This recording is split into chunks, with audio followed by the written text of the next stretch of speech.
Hello everyone, कैसे हैं आप सब। देखिए, आज 16 जनवरी को आपका M1R5 का एग्ज़ाम हो चुका है ऑल शिफ्ट में। अब जो बच्चे एग्ज़ाम दे के आए हैं उनको पता होगा कौन कौन से क्वेश्चन आज पूछे गए हैं। तो क्वेश्चन जितने हमारे पास आए हैं हम आपको यहाँ पर बताएंगे। बाकी जो बच्चे अभी मतलब घर नहीं पहुँचे होंगे तो वो हमें लेट क्वेश्चन भेजते हैं, तब तक वीडियो बन गई होती है। तो आपको जो क्वेश्चन याद आते हैं आप फिर भी बता दीजिएगा, हम उनको कल 17 जनवरी में ऐड करके बच्चों को बता देंगे, क्योंकि जिनका आने वाले दिनों में एग्जाम है उनके लिए सभी क्वेश्चन इंपॉर्टेंट होंगे।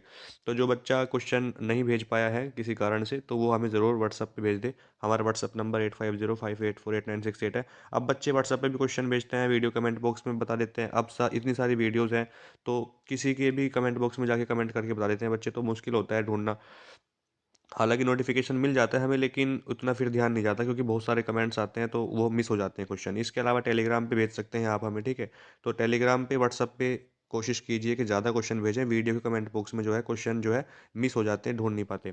इसके अलावा जिसका M3R5 पाइथन का एग्ज़ाम है, प्लेलिस्ट बनी हुई है उसको ज़रूर देख लीजिएगा। कमक सर के घर में शादी है, अभी थोड़ा फंक्शन है इसलिए वीडियो नहीं आ पाएगी आपकी पाइथन के एनालिसिस की, क्योंकि पाइथन में लेकिन जो क्वेश्चन बता रहे हैं नमपाई से ज़्यादा क्वेश्चन बता रहे हैं, नमपाई से आउटपुट वाले क्वेश्चन आ रहे हैं। मैंने आपसे पहले ही कहा था कि आउटपुट वाले क्वेश्चन आएंगे एग्जाम में। बाकी M2R5 में एंगुलर JS से आ रहे हैं। तो जो भी क्वेश्चन आपके याद हैं आप हमें ज़रूर बताएं व्हाट्सअप नंबर पे या टेलीग्राम पे, क्योंकि जिस बच्चे का एग्ज़ाम आने वाले दिनों में है उसकी हेल्प हो सके। बाकी आज जो क्वेश्चन हमें मिले हैं हम आपको यहाँ पर बता रहे हैं, और जो क्वेश्चन आपको याद है अगर आप भी आज एग्जाम दे के आए हैं तो आप हमें व्हाट्सएप पे भेज सकते हैं। जिसका एग्जाम कल होगा 17 जनवरी को वो ज़रूर देख के जाए कौन कौन से क्वेश्चन पूछे गए हैं, और क्वेश्चन रिपीट होंगे। मैं आपसे फिर कह रहा हूँ क्वेश्चन जो है आपके एग्जाम में रिपीट होंगे। तो जिसका आने वाले दिनों में एग्जाम है 23 तक शायद एग्जाम होंगे थ्योरी के, CBT, तो वो जो है आप सभी के लिए इंपॉर्टेंट होंगे। पहला क्वेश्चन जो पूछा गया, अब क्वेश्चन टेलीग्राम पे भी आते हैं, वीडियो कमेंट बॉक्स में, व्हाट्सएप पे भी, तो बहुत सारे क्वेश्चन यानी क्वेश्चन इधर उधर बिखरे पड़े रहते हैं एक तरीके से, तो उनको कॉपी में लिखवा लिया गया है कौन कौन से आज पूछे गए हैं। पेज ब्रेक की शॉर्टकट की पूछी गई है, कंट्रोल प्लस एंटर होती है पेज ब्रेक की शॉर्टकट की, ठीक है। अब ये क्वेश्चन कौन सी शिफ्ट में पूछा गया है मुझे नहीं पता, क्योंकि 4 शिफ्टों में एग्जाम हो रहा है, ठीक है। अब कौन सी शिफ्ट में क्वेश्चन आया है ये नहीं पता। पेज ब्रेक की शॉर्टकट की कंट्रोल प्लस एंटर होती है। लाइन ब्रेक की शॉर्टकट की क्या होती है कमेंट बॉक्स में लिखेंगे आप, ठीक है। कॉपी की शॉर्टकट की मैंने आपसे बताया था, कॉपी, कट, और आपका इटैलिक की, बोल्ड की, अंडरलाइन की, अंडो की, रेडो की, ये सारी याद रखनी है आपको। तो कॉपी की शॉर्टकट की कंट्रोल C होती है, ठीक है। और पेस्ट की शॉर्टकट की कंट्रोल V होती है। यहाँ पे आपको एक शॉर्टकट की याद रखनी है अंडो की, कंट्रोल Z, ठीक है, कंट्रोल Z होती है। कंट्रोल Y से रेडो कर सकते हैं लास्ट एक्शन। इसके अलावा कंट्रोल U से इटैलिक, कंट्रोल U से अंडरलाइन, और कंट्रोल I से इटैलिक कर सकते हैं। कंट्रोल B से बोल्ड कर सकते हैं, ठीक है। सारी शॉर्टकट की इसमें से कोई सी भी आ जाएगी आपके एग्जाम में। अब ऐसा नहीं है कि जो पूछ ली गई है वो नहीं आएगी, वो भी आ सकती है और कोई सी भी आ सकती है। तो कंट्रोल A से सिलेक्ट ऑल यूज़ करते हैं, यानी सिलेक्ट ऑल करना है आपको, तो कंट्रोल A से कर सकते हैं, ठीक है ना। अब सिलेक्ट करने के बाद आप उसको कॉपी कर सकते हैं, कट कर सकते हैं, इसके अलावा इटैलिक कर सकते हैं, बोल्ड कर सकते हैं। जो भी आपको करना है सिलेक्ट करने के बाद ही कर पाओगे, उससे पहले नहीं, क्योंकि उसको पता चलेगा ना कि क्या आप इटैलिक या क्या आप बोल्ड करना चाहते हैं, ठीक है। तो कॉपी की शॉर्टकट की भाई कंट्रोल C होती है, ठीक है ना। टेम्पलेट की शॉर्टकट की टेम्पलेट की शॉर्टकट की कंट्रोल शिफ्ट N होती है। टेम्पलेट की शॉर्टकट की अगर पूछेगा तो टेम्पलेट की शॉर्टकट की कंट्रोल शिफ्ट N होती है। और इसके अलावा कंट्रोल N का यूज़ किस लिए किया जाता है, न्यू डॉक्यूमेंट लेने के लिए, ठीक है ना। इसके अलावा यहाँ पे GUI का full form graphical user interface होता है। अब जो क्वेश्चन बच्चों ने लेट भेजे थे वो 2-4 क्वेश्चन या 5-6 क्वेश्चन होंगे इसमें जो कल पूछे गए थे। पैन की फुल फॉर्म, अब देखिए पैन की full form permanent account number भी होती है, पर्सनल पर्सनल एरिया नेटवर्क भी होती है। अब आपके ऑप्शन में क्या था, तो अगर बैंक में पूछेगा तो परमानेंट अकाउंट नंबर होता है बैंकों में जो कि 10 डिजिट का होता है आपका, और अगर नेटवर्क के तौर पे पूछ रहा है तो पर्सनल एरिया नेटवर्क हो जाएगा। आपसे पूछ सकता है कि पेन का कौन सा एग्जांपल है, तो आपका ब्लूटूथ जो है पेन का एग्जांपल हो जाएगा। डिफ़ॉल्ट फ़ॉन्ट साइज़ पूछा था राइटर में, कि राइटर में बाय डिफ़ॉल्ट फ़ॉन्ट साइज़ कितना होता है। तो अगर बाय डिफ़ॉल्ट पूछेगा ना तो वो 12 होता है, यानी राइटर में जैसे आपने ओपन किया राइटर तो अपने आप ही जो आता है वो 12 आएगा। मिनिमम उसमें आप 6 कर सकते हैं, मैक्सिमम आप उसमें 96 कर सकते हैं। ड्रॉप डाउन मेनू की बात कर रहा हूँ यहाँ पर, ठीक है ना। तो ये याद रखना है। न्यू स्टाइल की शॉर्टकट की शिफ्ट प्लस F11 होती है, शिफ्ट के साथ में F11, ये शॉर्टकट की होती है न्यू स्टाइल की राइटर में। और राइटर के बारे में एक क्वेश्चन याद रखिएगा, क्योंकि राइटर से ज़्यादा लिब्रे ऑफिस से ज़्यादा क्वेश्चन आ रहे हैं ना, तो डॉट ODT राइटर का मैंने आपको कई बार बता लिया ये क्वेश्चन। डॉट ODT इसका जो है फाइल एक्सटेंशन होता है, और इसके अलावा पूछेगा कि फाइल किस नाम से सेव होती है लिब्रे ऑफिस राइटर में, तो अनटाइटल वन के नाम से सेव होती है। डीएनएस का full form domain name system होता है, डीएनएस का। ये क्वेश्चन भी आपके एग्जाम में पूछा गया। चैटिंग का साधन है, अब क्वेश्चन ऐसे आया होगा कि चैटिंग का कौन सा साधन है, रिसोर्स ऑफ चैटिंग। तो इस तरीके से आप देखिए व्हाट्सअप पे भी चैटिंग हो सकती है, टेलीग्राम पे भी, फेसबुक मैसेंजर पे भी आपके जो है चैटिंग के साधन है, यानी इंस्टेंट मैसेजिंग के, चैटिंग के, इस तरीके से। कंप्यूटर की सुरक्षा कौन करता है, तो जो फायरवॉल है ना, ये किस लिए होता है, कंप्यूटर की सिक्योरिटी के लिए, सुरक्षा के लिए, बाहरी एक्सेस को रोकता है एंट्री करने से, तो वो होता है। एच का फुल फॉर्म पूछ लिया होगा आज। H hyper text transfer protocol, H की फुल फॉर्म होती है, इसका पोर्ट नंबर 80 होता है। अगर आपसे एच पूछेगा तो वहाँ पे पोर्ट नंबर 443 हो जाएगा। कितना, 443 हो जाएगा एच का। Faster, biggest and most expensive, यानी महंगे जो होते हैं, सबसे महंगे कौन से कंप्यूटर होते हैं, तो वो सुपर कंप्यूटर होते हैं। कितने super computer, mini computer, main frame computer और माइक्रो कंप्यूटर में सबसे महंगे जो होते हैं वो सुपर कंप्यूटर होते हैं, ये बात आपको याद रखनी है। अब number in base 16 are called, base 16 में संख्याओं को क्या बोलते हैं, बेस 16 में संख्याओं को हेक्साडेसिमल बोलते हैं, ठीक है ना, हेक्साडेसिमल। बेस 10 में अगर पूछेगा तो डेसिमल बोलते हैं, डेसिमल। और अगर बेस 8 में पूछेगा तो ओक्टल बोलते हैं, ठीक है ना, ओक्टल बोलते हैं। और अगर बेस 2 में पूछेगा तो बाइनरी नंबर सिस्टम, ठीक है। मेल मर्ज से क्वेश्चन आना तय है, मैंने आपसे बताया था। मेल मर्ज से क्वेश्चन आएगा, आपकी शिफ्ट में भी आएगा, जिसका हो गया है उसकी शिफ्ट में भी आया है, आपकी में भी आएगा। ऐसा नहीं है कि पूछ लिया तो अब नहीं आएगा, तो आता है मेल मर्ज से क्वेश्चन। मेल मर्ज का ऑप्शन टूल्स मेनू में होता है। Send letter to many people, यानी अन्य अन्य नहीं, विभिन्न लोगों को भेजने के लिए यूज़ होता है मेल मर्ज का, ठीक है। इसके अलावा नॉन इम्पैक्ट, और जो आपका मेल मर्ज है ये टाइम की बचत करता है, टाइम बचाता है आपका, ठीक है ना, अच्छा ऑप्शन है, विकल्प है आपके पास। एक कह रहा है कि नॉन इम्पैक्ट प्रिंटर का उदाहरण, अब आपका जो लेजर प्रिंटर है, इंकजेट प्रिंटर है, थर्मल प्रिंटर है, ये आपके नॉन इम्पैक्ट प्रिंटर होते हैं। प्रिंटर दो प्रकार के होते हैं, नॉन इम्पैक्ट और इम्पैक्ट। इम्पैक्ट में आपका डेजी व्हील प्रिंटर आता है, ड्रम प्रिंटर आता है, चैन प्रिंटर आता है, ये प्रिंटर आते हैं आपके नॉन इम्पैक्ट में।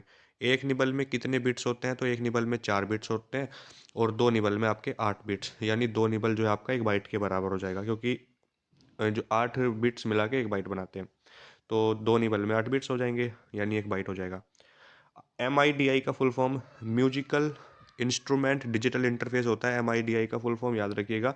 और ASCII यानी ASCII American standard code for information interchange, इसकी फुल फॉर्म होती है। ORS की ऑनलाइन रजिस्ट्रेशन सिस्टम होती है। उमंग की full form unified mobile application for new age governance होती है, उमंग की। ये किसके साथ इंटीग्रेटेड है, तो आधार और डिजिलॉकर, आधार और डिजिलॉकर। इसके अलावा यहाँ पर है, in a spreadsheet letter are use to represent, जो लेटर होते हैं ना, जो लेटर होते हैं ABCD, किसको रिप्रेजेंट करते हैं, कॉलम को रिप्रेजेंट करते हैं। नंबर आपके रो को रिप्रेजेंट करते हैं, रो और कॉलम को मिला के सेल बनता है। ये क्वेश्चन कल पूछा था 15 जनवरी में, कि combination of row and column उसको क्या बोलते हैं, तो सेल बोलते हैं। OCR की full form optical character reader होती है। CO2, अब इसमें CO2 में पूछा कि जो 2 है ये किसका एग्जाम्पल है, तो ये सब स्क्रिप्ट का एग्जाम्पल है। सब स्क्रिप्ट की शॉर्टकट की कल पूछी थी, मैचिंग में करके पूछी थी, तो Ctrl+Shift+B होती है सब स्क्रिप्ट की शॉर्टकट की। और सुपर स्क्रिप्ट की क्या होती है, सुपर स्क्रिप्ट की जो होती है ना आपकी, वो आपकी जो होती है Ctrl+Shift+P होती है। तो ये सब स्क्रिप्ट है, ठीक है ना, ये सुपर लिख दिया यहाँ पे, सब स्क्रिप्ट कर लेना इसको। WLAN wireless local area network, WLAN की फुल फॉर्म होती है। एक आपसे मैन पूछ सकता है, मैन की फुल फॉर्म क्या होती है, तो मेट्रोपोलियन एरिया नेटवर्क आपकी मैन की फुल फॉर्म होती है। Where is the file name display, file का नेम कहाँ पर शो होता है, तो टाइटल बार में फाइल का नेम शो होता है। और ये पूछ लेता है कि कंप्यूटर का नाम दिखाई देता है, नहीं देता, तो नीचे स्टेटस बार में क्या नहीं दिखाई देता है, तो कंप्यूटर का नाम नहीं दिखाई देता है। टेम्पलेट फाइल का एक्सटेंशन पूछा था राइटर में, राइटर में टेम्पलेट फाइल का एक्सटेंशन .odt होगा। अगर आपसे कैल्क में पूछ ले, कैल्क यानी टेम्पलेट फाइल का एक्सटेंशन कैल्क में, तो वहाँ पे आपका .ots हो जाएगा। और इम्प्रेस में अगर पूछेगा तो .otp हो जाएगा। ये आपको याद रखना है, क्योंकि ऐसे क्वेश्चन अक्सर पूछ लेता है। क्लाउड कंप्यूटिंग में क्लाउड का मतलब इंटरनेट होता है, ठीक है भाई, क्लाउड का मतलब पूछा होगा तो इंटरनेट करेंगे आप वहाँ पर। कमेंट की शॉर्टकट की Ctrl+Alt+C होती है, ये ऑप्शन आपका इंसर्ट मेनू में मिलता है, ठीक है, इंसर्ट मेनू में। ऑटोमेटिक स्पेलिंग चेकिंग की शॉर्टकट की Ctrl+F7 होगी। अब आप ये सोचेंगे कि इतने सारे मतलब इतने इजी क्वेश्चन आ रहे हैं क्या एग्जाम में, तो देखिए ऐसा नहीं है कि इजी क्वेश्चन आ रहे हैं, बच्चे के क्वेश्चन वही याद रहते हैं जो बहुत ज़्यादा सिंपल कह लो आप, या ईज़ी कह लो, या जिनकी लैंग्वेज छोटी है। अब ती जो क्वेश्चन 3 से 4 लाइन का होगा, आप खुद सोचो, क्या वो क्वेश्चन याद करके आ सकते हो आप? और अगर याद कर भी लिया, तो सिर्फ़ वही या उसके जैसे 3, 4 या 5 क्वेश्चन याद करके आ सकते हो, बाकी क्वेश्चन दिमाग से निकल जाएँगे। तो इसलिए बच्चे के वो क्वेश्चन याद नहीं रहते जो लंबे होते हैं, क्योंकि 100 क्वेश्चन आएँगे आपके एग्ज़ाम में, आप सभी जानते हैं। अब चारों शिफ्ट से हमारे पास लगभग 50 या 60 क्वेश्चन आते हैं, 50 से 60। तो क्वेश्चन तो 400 पूछेगा ही है ना, तो 400 के 400 थोड़ी बच्चा याद करके आ जाएगा। तो और वो मुश्किल है, यानी पॉसिबल भी नहीं है 400 के 400 याद करके आना, पेपर लीक नहीं हो जाएगा। तो ऐसा नहीं होता। तो जो क्वेश्चन सिंपल होते हैं, ईज़ी होते हैं या शॉर्ट लैंग्वेज के होते हैं, वही बच्चा याद करके आता है, उसी को हम लिखते भी हैं। और शॉर्ट में बच्चा बताता भी है कि सर ऐसे आया था, पूरा क्वेश्चन वो भी नहीं बता पाते, ऑप्शन भी नहीं बता पाते कौन-कौन से थे। तो हम तो अपने हिसाब से बताते हैं आपको, जिसका एग्ज़ाम आने वाले दिनों में है। वादा कर रहा हूँ आपसे कि सारे क्वेश्चन तो नहीं, लेकिन हाँ, कुछ क्वेश्चन रिपीट होंगे आपके एग्ज़ाम में, ये मेरा आपसे वादा है। ऑटोमैटिक स्पेलिंग चेकिंग की शॉर्टकट की पूछ सकता है आपसे, तो इसकी शॉर्टकट की कंट्रोल F7 होती है। अगर सिर्फ़ स्पेलिंग चेकिंग की शॉर्टकट की पूछेगा, तो F7 करेंगे वहाँ पर आप उस कंडीशन में। और थिसारस की शिफ्ट प्लस वो सॉरी कंट्रोल प्लस F7 होती है। यहाँ पे पूछ रहा है ऑटोमैटिक स्पेलिंग चेकिंग की जो शॉर्टकट की होती है ना, वो यहाँ पर कंट्रोल प्लस F7। ऑटोमैटिक की स्पेलिंग चेकिंग की F7 होती है, ऑटोमैटिक स्पेलिंग चेकिंग की शिफ्ट प्लस F7 होती है। क्या होती है? शिफ्ट प्लस F7 होती है, ये कंट्रोल F7 नहीं होती है, ये आपको याद रखना है कि ऑटोमैटिक स्पेलिंग चेकिंग की शॉर्टकट की शिफ्ट प्लस F7 होगी, ना कि कंट्रोल प्लस F7। और अगर सिर्फ स्पेलिंग चेकिंग की पूछेगा, तो सिर्फ F7 हो जाएगी, और थिसारस की शिफ्ट प्लस F7 होती है। ये आपको याद रखना है। देखिए यहाँ पर ये सारे के सारे ऑप्शन ना टूल्स मेनू में होते हैं राइटर के। अब स्पेलिंग चेकिंग की यहाँ पे देखो दे रखी है F7 होती है, ठीक है। ऑटोमेटिक स्पेलिंग चेकिंग की शिफ्ट F7 दे रखी है, शिफ्ट प्लस F7। और थिसारस की जो है वो कंट्रोल F7 होती है। और ऑटो टेक्स्ट की और ऑटो करेक्ट का ऑप्शन भी इसी मेनू में होता है। ऑटो करेक्ट का ऑप्शन किस मेनू में होता है ऐसे पूछेगा आपसे, तो ऑटो करेक्ट का, ऑटो टेक्स्ट का, ये सारे ऑप्शन टूल्स मेनू में होते हैं। ऑटो टेक्स्ट की शॉर्टकट की कंट्रोल F3 होती है, ठीक है।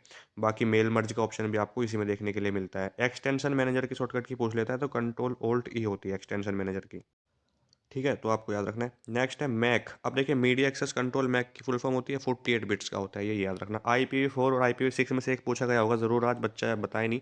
IPv4 32 बिट, IPv6 128 बिट, ठीक है। एक क्वेश्चन आया होगा ज़रूर। ईमेल क्या है? कम्युनिकेशन का साधन है, यानी संचार का साधन है ईमेल, ठीक है। और सबसे ओल्डेस्ट भी और फेमस है। यूपीआई की full form unified payment interface होती है, यूपीआई के द्वारा आप लेन देन कर सकते हैं, डिजिटली कैशलेस साधन है। सेल के ब्लॉक को हम रेंज बोलते हैं, क्या? रेंज बोलते हैं।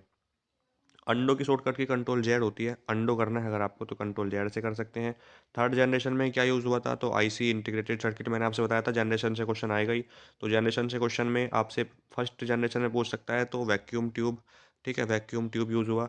सेकंड जनरेशन में अगर आपसे पूछेगा, तो ट्रांजिस्टर। थर्ड जनरेशन में इंटीग्रेटेड सर्किट। फोर्थ जनरेशन में वीएलएसआई, और फिफ्थ में ULSI. Notebook sorry foot note कहाँ स्थित होता है, तो पेज के नीचे, ठीक है। और एंड नोट, हेड नोट जो होता है पेज के ऊपर होता है। वेब एड्रेस को यूआरएल यानी यूनिफॉर्म रिसोर्स लोकेटर भी कहते हैं, ऐसे क्वेश्चन आपसे पूछा गया होगा। अब मैचिंग में भी क्वेश्चन आते हैं, मैंने आपको बताया था 4 ऑप्शन देगा इधर, 4 ऑप्शन इधर देगा, मैचिंग में मिला के बताएगा कि बताओ कौन सा ऑप्शन सही है। तो एईपीएस की फुल फॉर्म आधार इनेबल पेमेंट सिस्टम, एईपीएस की फुल फॉर्म होती है। जीमेल में अटैचमेंट का मैक्सिमम साइज 25 MB है, बताया था मैंने आपको। शॉर्टकट की पूछ रखी है थिसारस की, तो देखिए इसमें कंट्रोल F7 हो जाएगा। नेक्स्ट है which of data is called as big data. Big data किसे कहते हैं? पीबी यानी पेटाबाइट। अब सबसे पहले जो आपका केबी होता है, ठीक है ना, के बी किलोबाइट, फिर आपका एमबी, फिर जीबी, ठीक है, फिर इस तरीके से चलता है। कैल्क में मिनिमम जूम परसेंट 20% होता है, कैल्क में मैक्सिमम जो है 400% होता है। राइटर में भी मिनिमम 20% ही रहेगा, लेकिन मैक्सिमम उसमें 600% हो जाता है, बस इतना फ़र्क है। इनपुट डिवाइस नहीं है, ऐसे क्वेश्चन आया होगा, तो जो मॉनिटर बच्चा बता रहा था ऑप्शन में, मॉनिटर जो है इनपुट डिवाइस का एग्जांपल नहीं होगा, वो आपका सॉफ्ट कॉपी आउटपुट दिखाता है, तो आउटपुट का एग्जांपल है मॉनिटर। क्यूआर की full form quick response code होता है। मैन का फुल फॉर्म पूछा गया होगा, मेट्रोपोलियन एरिया नेटवर्क होता है। डिलीट सेल इन कैल्क, कैल्क में सेल डिलीट करना है तो कंट्रोल प्लस माइनस से कर सकते हैं, और इंसर्ट करनी है तो कंट्रोल प्लस प्लस से कर सकते हैं, ये भी याद रखना है आपको। लिब्रे ऑफिस में मान्य प्रेजेंटेशन मोड नहीं है, हाफ स्क्रीन नहीं होता है। एग्जिट करना है लिब्रे ऑफिस को, तो कंट्रोल के साथ में आप क्यों प्रेस करेंगे तो वो एग्जिट हो जाएगा, ठीक है। फाइंड एंड रिप्लेस की शॉर्टकट की कंट्रोल एच होती है। और न्यू स्लाइड लेनी है आपको इम्प्रेस में, तो कंट्रोल एम से ले सकते हैं। इम्प्रेस में बाय डिफ़ॉल्ट फाइल का नेम जो होता है ना, वो अनटाइटल 1 होता है। ओटीपी की full form one time password होती है। और ये ज़्यादा सुरक्षित है, सेफ़ है। पहला सर्च इंजन आर्ची है, पहला वेब ब्राउज़र, पहला ग्राफिकल वेब ब्राउज़र पूछेगा मोज़ैक हो जाएगा। बाकी यहाँ पर एटीएम की, बायोस की, बीसीआर की फुल फॉर्म एटीएम की ऑटोमेटेड टेलर मशीन हो जाएगी। बायोस की बेसिक इनपुट आउटपुट सिस्टम होती है। बीसीआर की बारकोड रीडर होती है। ईमेल प्राप्त करने के लिए यानी कौन सा प्रोटोकॉल यूज़ करते हैं, ईमेल में का मतलब इलेक्ट्रॉनिक होता है, पीओपी3 इसकी फुल फॉर्म होती है।